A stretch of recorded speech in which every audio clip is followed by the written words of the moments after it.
Than Terry Pagula, that's for sure. Yeah, not good in Buffalo. Not good in Buffalo. I'm doing okay, though, on this Thursday. A little cold in here, but otherwise. So go make it warmer. Well, I'm all plugged in now. It's only going to get colder in the Northeast. Massive snowstorm en route this weekend into next week. To start Sunday morning, right? Yeah, I don't know all the details, but I've been looking into it to try to figure out to make sure we're all safe and sound, to make sure we're on the air on Monday and everything like that. Right. But it's supposed to be an enormous snowstorm. And I don't know, a lot of times the meteorologists get a bad rap, like, oh, they always get it wrong. Yeah. Everyone's saying this time they're not getting it wrong. Like, this is done deal. I don't know how people know that. I've heard that a couple times before. Yeah, exactly. How do people know? Why are you looking at me like this? Well, no, I'm just thinking that it's so annoying that it would happen on Sunday and not Saturday, so that it could be over by Sunday, so that by the time we come to work on Monday, it's not a problem. You think that's how, like, it works? Like, I'm just like, Mother Nature's a bit schedule? annoying with the timing here. Okay. All right. Well, anyway. But also good, though, that you'll be snowed in to watch conference championship games. Heck yeah. Is there anything? I was thinking it's actually perfect timing. You can't leave your house on Sunday, so now you have all the excuses to sit on the couch from noon till about 9 p.m. Wrong answer for me. I have to now leave there's no way I could get here if I don't leave my house on Sunday. Oh, you're going to have to stay in a hotel? I think so. I don't know. We're working on that part of it. But then I just started having this memory of last year.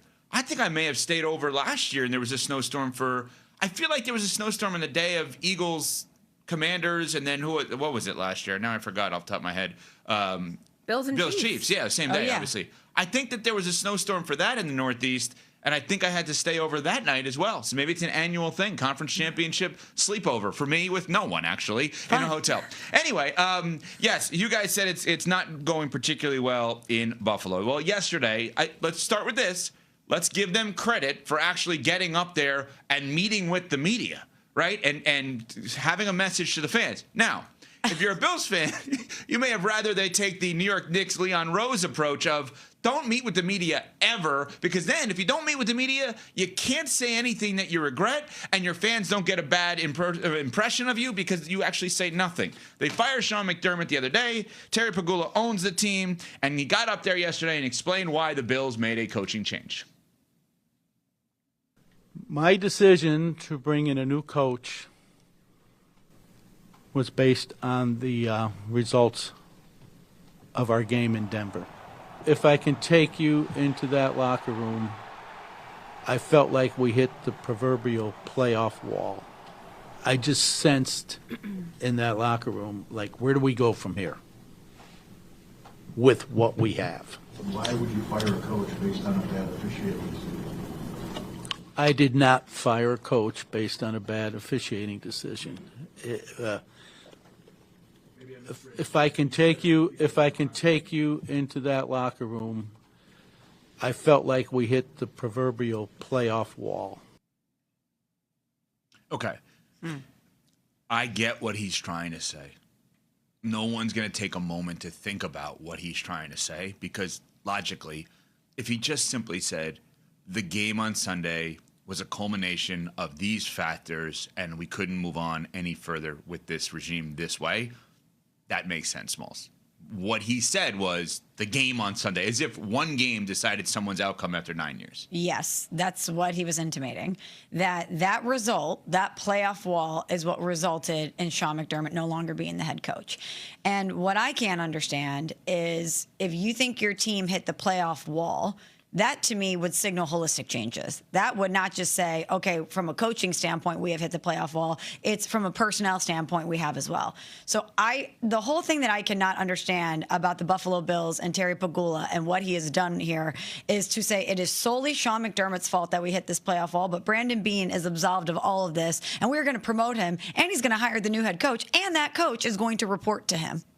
Not only is he promoted, he's not hiring another general manager, so he's going to take on all these responsibilities. So he's totally safe and had nothing to do with this. But Sean McDermott, the guy who brought us 91 wins over the past 7 seasons, he's the one to blame.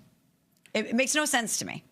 There's a reason this is the first time he's talked in 6 years, and will probably be the last time he talks, maybe ever, publicly, because this was a mess. I was driving, so I left the show a little early yesterday because I had to get to my own season-ending press conference, and usually, last couple of years, the Chicago Bears have had some that raise about as big of eyebrow raises as the ones that we saw out of Buffalo yesterday. That was tame compared to what we witnessed here. So I'm starting to see all the tweets come through of, I fired him based on the Denver game, and there was a bad call in that game. And then he says that he didn't fire him based on the bad call. All of these things didn't line up. There'd be speaking out of one side of your mouth and then speaking out of the other side of your mouth. And I just felt like any time that Brandon Beane tried to get this thing back on track, Terry Pegula had to interject and give his own thought on what had happened. And I thought it was really unfair. Obviously, the treatment of Sean McDermott here and making it sound like coaching is the reason that this team has failed in the playoffs again and again. Did not say anything about the front office, absolved Brandon Beane of everything, including the decision to draft Keon Coleman, which I thought was really unfair, and that the owner showed you, unfortunately, you didn't want to know this part of him and know who he is at his core. He showed you the worst of him. And that's really unfortunate because Keon Coleman, you can think what you want about him on the field, his shortcomings, the drop passes that have happened throughout this season and coming up short. He's 22 years old. He didn't deserve the treatment that he got to be made an example of unfairly in that press conference yesterday by an owner who claimed that the general manager was being a good sport and a team player and that it was only the coaching staff that wanted this guy.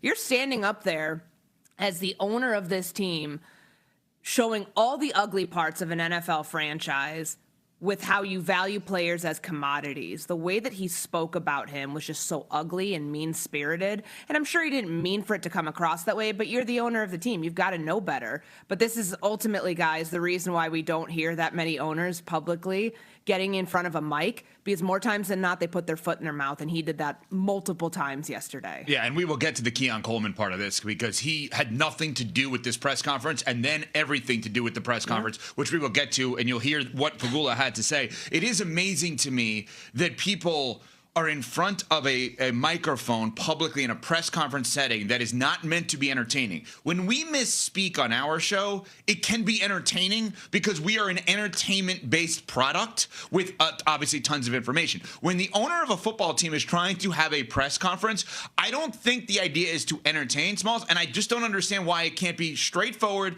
and they can't give answers that don't create any more controversy. Okay, well, we do this with you sometimes where we do the fake presser. So can you be Terry Pegula and tell us how he should have answered here? Okay, go. What's the question? Okay, Terry, why did you fire Sean McDermott? Sean McDermott came here 9 years ago, and we didn't know what to expect. We thought we had a good coach, and boy, were we right. He was a fantastic coach for 9 years. He took us places that the previous 20 years we did not get to. And because of his success, we looked at this team, and we thought we needed to get to the next level. Sean McDermott is going to be a great head coach next year and beyond in the NFL. We just thought for this team this year, we needed a change moving forward, and we cannot thank Sean enough for 9 great years here. And now it's time for a different voice in the locker room who can hopefully get us over the hump. And Sean, I have all the confidence in the world, like his mentor, Andy Reid, will have an amazing second stop. If Sean McDermott is to blame, why is Brandon Beane not? We are all to blame. I own the team. My wife and I own the team. We are the ones to blame. We did not do a good enough job to put a team in place to beat the Denver Broncos and to win a Super Bowl, which is our goal, because we have that guy at quarterback, and we should build around him every year to win a Super Bowl. Not one person to blame, all of us, but starts with the two of us. So how much did the results over the weekend factor into this decision? One game doesn't get someone hired or fired. A culmination of all of the seasons together and our expectations would get somebody hired or fired. Why should the fans trust that this is the right move and that you're going to make the right hire and Brandon Beane is the person to make that hire? Fair question. It's the same question that fans could have asked us 9 years ago. We got that one right, and we hope to get this one right as well. And finally, your thoughts on Keon Coleman? I don't evaluate talent. That's not my job. My job is to put the people in place to evaluate the talent. You would have aced that, Evan Pegula. Why is that so hard? And why Evan is Pegula? Evan Pegula. So here's what you talk about these press conferences not being made for entertainment purposes. They're not, but we're entertained. I get that. Steve Bisciotti the other day, I do wonder, because we were all praising him for the honesty and how he handled that press conference in Baltimore, and he was very honest about he would have, John Harbaugh would not have been brought back had they won that final game in Pittsburgh, regardless of the outcome. So I don't know if Terry Pegula saw that and was like, hey, he handled it this way. I'm going to go and give them the realest dose of honesty that I can provide, because I think he thought he was doing being as honest and transparent and doing all the things that we want NFL owners to do, but they never usually do because they're never usually in this position to speak this freely, even though they are the owners of the team. I just don't think that most of these people are trained properly to think the way that you did in the questions that Michelle in rapid fire fashion asked you, where it's giving the PC answer, giving you something, not a whole lot of substance behind it, but words that sound good together that at least provide some clarity on the situation than not. Like, I think he tried to do the right thing. I don't want to think he's went in there with malicious intent. It's just that his honesty got in the way of it, clouded the situation in Buffalo and made it look a whole lot worse than it is, because usually this is one of the more stable franchises. Like, we never talk about the Buffalo Bills being a hot mess, not in the last 9 years. No.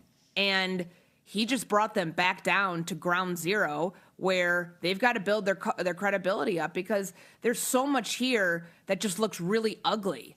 And the way that is that attractive to head coaching candidates when the owner just handled it that way? Like, you think that's going to make people want to come there and be your head coach? Obviously, you're lucky you have a great roster. You have a great quarterback. But, I mean, if I'm a head coaching candidate and the owner's talking like that, I'm probably thinking, that this is not as slam dunk of a job as it might have been 2 days ago before he opened his mouth. That we got to continue. Yes. Because that I vehemently disagree with. And Courtney, your take is the take of many after yesterday. But I will say, the press conference yesterday allowed Courtney Cronin, an unbelievably informed, experienced reporter and host, to have that. Even though I disagree, they gave her the opportunity to have that take right now. And that is a problem in itself. What was Courtney referring to with a player in Keon Coleman taking strays yesterday? We will get to that coming up next. We're on Sportsmanlike, presented by Progressive Insurance.